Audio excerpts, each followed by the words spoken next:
SprintCarUnlimited.com, coming to you from Plymouth Dirt Track at Sheybogan Fairgrounds.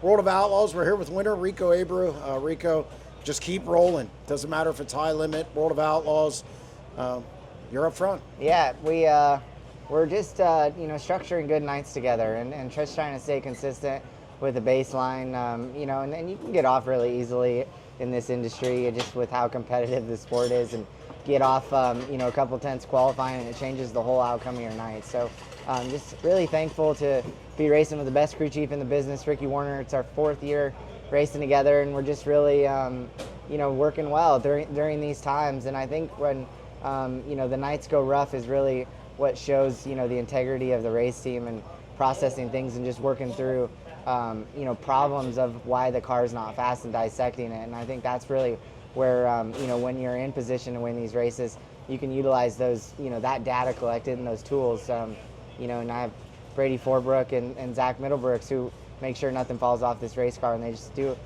together an unbelievable job. This is like your 8th win since mid-April. You guys are hitting on all cylinders right now. Did you guys find something, or is it just a case of getting into the season, getting more races, and just gelling better? I really think that just the gel with the team, and the competitiveness, and just the never give up attitude is really what's accelerated things for us. One, we're qualifying really well, so it's putting us in great positions to start the nights, and we're unloading out of the trailer with speed, and you're not having to do a whole lot of change to get your car faster. We're not throwing necessarily big swings at it. So Ricky just focuses on getting the ground clearance of our car right, and I just try to run it hard. Obviously, Kyle starts on the pole, you're on the outside. If he gets a lead, he likes to check out. How big was it for you to get the lead early? And obviously you did that on the first lap. Yeah, we really, I felt like made great adjustments in the dash to make sure we took off good in the feature, and putting full fuel load in the car can really affect the first initial pace of the race for us. So we just made sure we wanted to get that launch, and the first restart, I wanted that lap to go complete so I can control the race. But then the second one, I knew Kyle was going to kind of try to take that lane away from me, and I just really wanted to anticipate when he was going to take off, and tried to take off with him, and made sure I was to his right rear before I got to the center of 1 and 2. Obviously, a lot of yellows.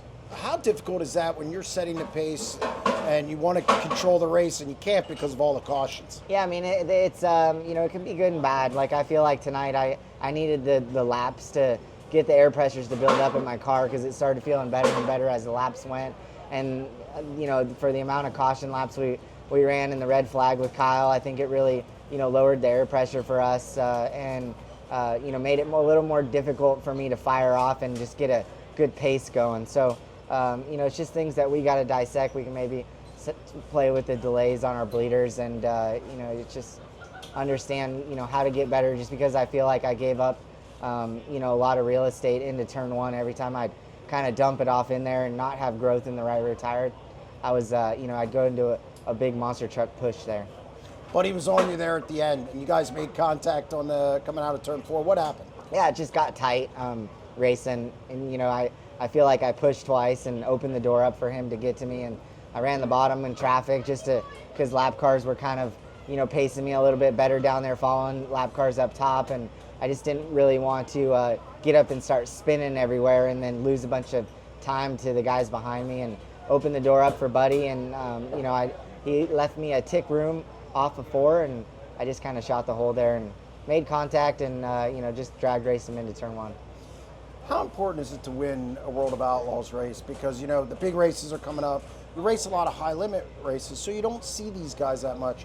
How important is it to come out and I don't know, not so much assert your dominance, but show them, hey, doesn't matter who's in attendance. Yeah. I'm going to be in contention. The Outlaw series is the toughest racing in the world, and it's very important that us competitors in the high limit racing series come and support these races, especially for the fans in this market. The fan interaction, the fans here at these tracks in Wisconsin, are very loyal people, and I think it's important that they get to see all of us race together. Congratulations on another win. Thank you.